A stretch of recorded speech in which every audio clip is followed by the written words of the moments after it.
Welcome to Sociology class for plus 2 students by Anjali Kapoor. Today we will discuss Globalization, Liberalization and Rural Society of chapter number 4, Change and Development in Rural Society, book 2.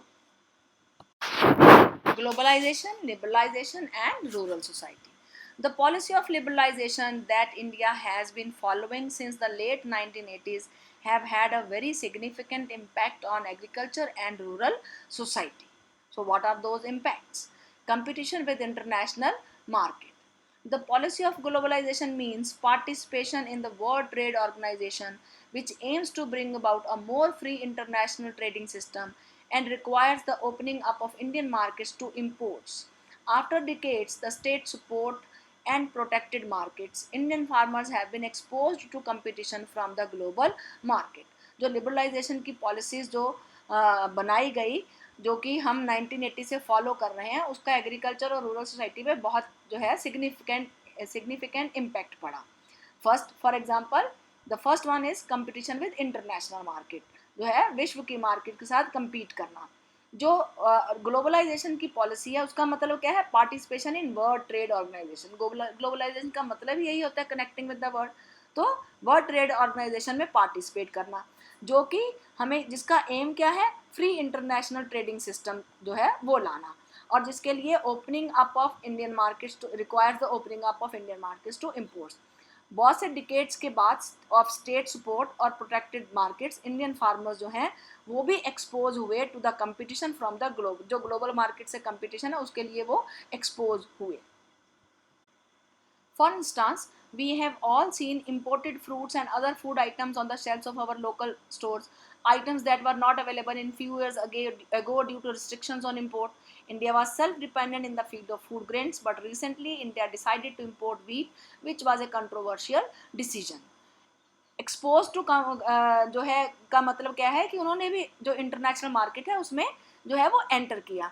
उदाहरण के तौर पर आज हमें हर brand की चीज़, हर तरह का fruit, हर तरह की फूड आइटम्स हमें लोकल स्टोर की शेल्फ पर मिलते हैं, जो कि आज से कुछ सालों पहले इंपोर्ट के रिस्ट्रिक्शन की वजह से नहीं मिलते थे.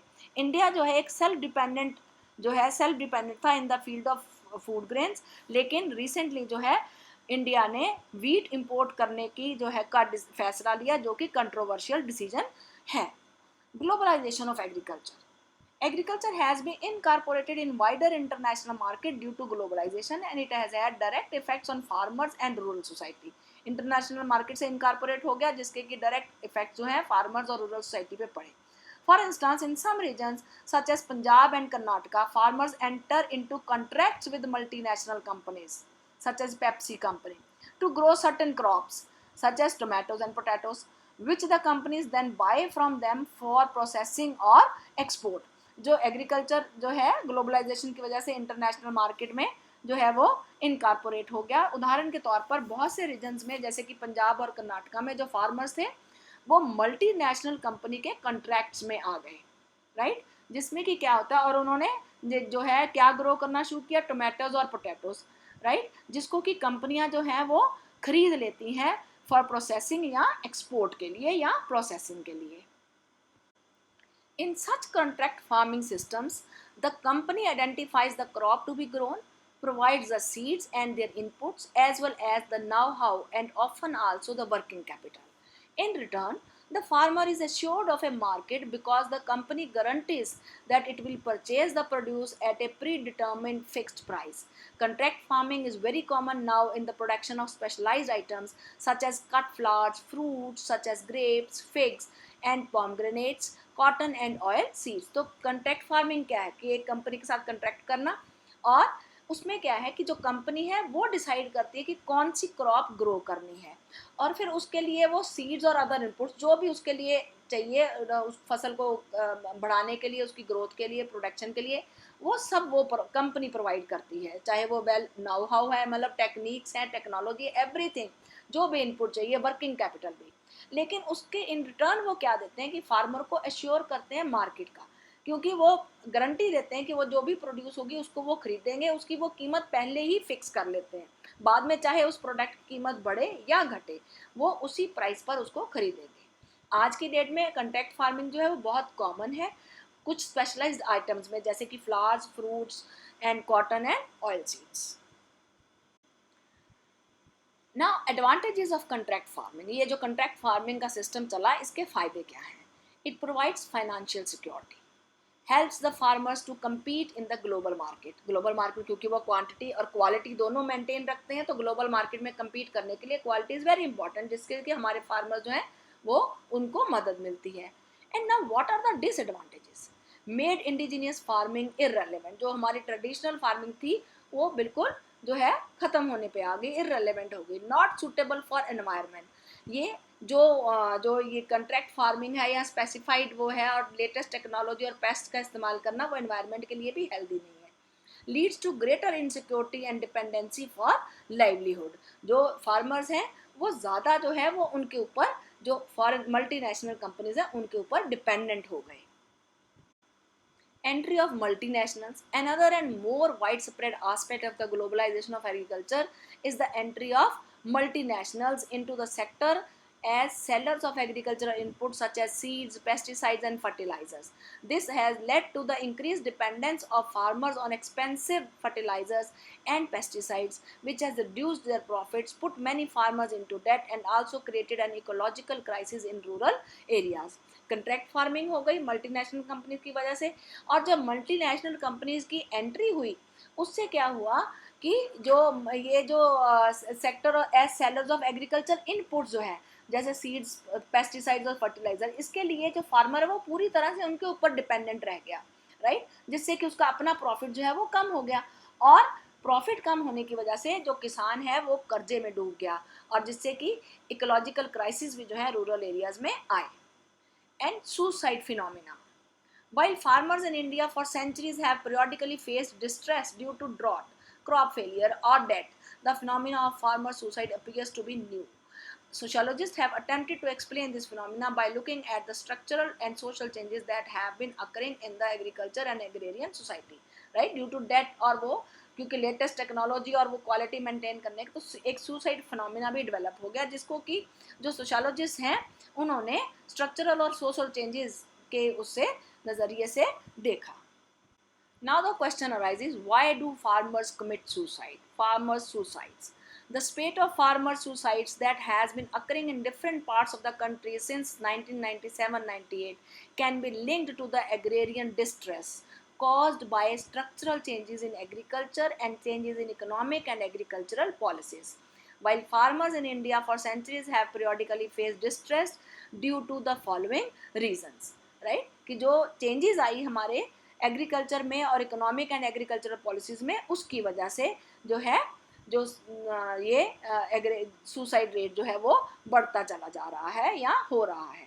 And what are those reason, जो ये हमारे जो फार्मर्स हैं वो डिस्ट्रेस में क्यों हैं? What are the reasons? Heavy dependence on high cost inputs and heavy debts, जो बहुत महंगा इनपुट्स हैं और बहुत ज़्यादा कर्जे जो होना उनके ऊपर डिपेंडेंट हो जाना। Many farmers who have committed suicide were marginal farmers who were attempting to increase their productivity primarily by practicing green revolution method. जो फार्मर्स जिन्होंने कमिट किया सुसाइड वो ज़्यादातर मार्जिनल फार्मर्स थे, जिन्होंने की जो है अपनी प्रोडक्टिविटी को इंक्रीज करने के लिए ग्रीन रेवोल्यूशन के मेथड जो है वो प्रैक्टिस करने की कोशिश करी।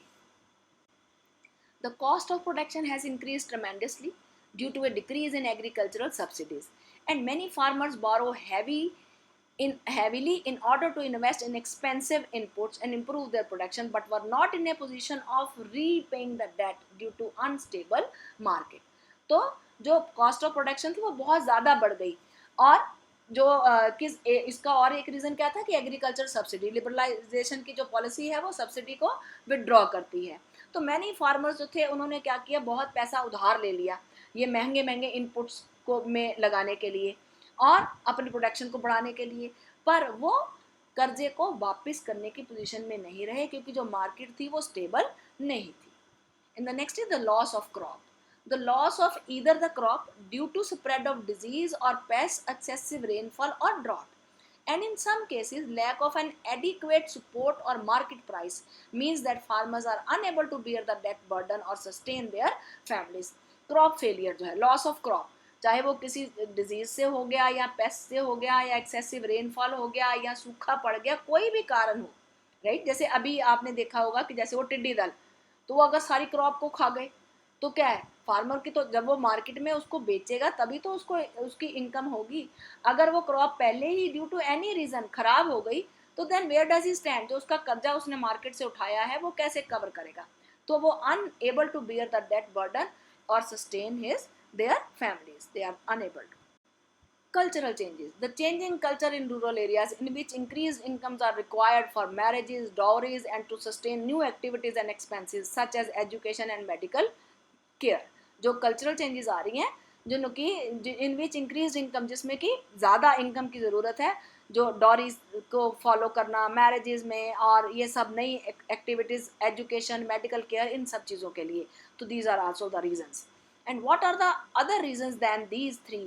Mainly क्या है, loss of crop, debt and cultural changes. And what are other? These include the changed pattern of land holdings, changing cropping patterns, cropping pattern में चेंज क्या है कि मल्टी क्रॉप से सिंगल क्रॉप, तो उसमें जो है अगर क्रॉप फेलियर हो गया then the farmer's income is zero, specially due to shift to cash crops, जो कमर्शलाइजेशन हो गई, liberalization policies that have exposed Indian agriculture to the forces of globalization, heavy dependence on high cost inputs. Withdrawal of the state from agricultural extension activities to be replaced by multinational seed and fertilizers companies, decline in state support for agriculture and individualization of agricultural operations. So the pattern of farmer suicides point to the significant crisis that the rural areas are experiencing. Agriculture for many is becoming untenable. Agriculturists are unable to form powerful pressure groups that can influence policy making in their favor. Right, कि जो है बहुत उनके लिए untenable का मतलब है कि उसको कंटिन्यू कर पाना उनके लिए मुश्किल हो रहा है, राइट।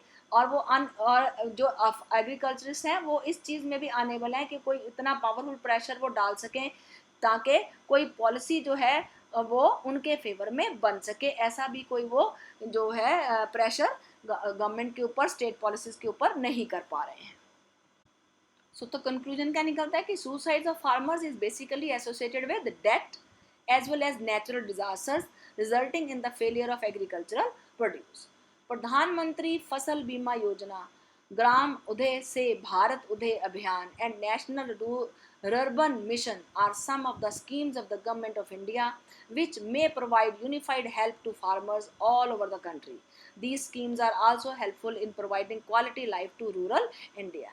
तो अभी जो ये योजनाएं जो चली हैं, जो स्कीम्स चली हैं, वी होप कि ये जो हैं हेल्पफुल होंगी क्वालिटी लाइफ भी रूरल इंडिया को देने के लिए और फार्मर्स को जो है उनको भी unified help to farmers all over the country में भी ये जो है पॉजिटिव रिजल्ट्स लाएंगे. Thank you students and dear friends, this is all about change and development in rural India. So like, share and subscribe my video.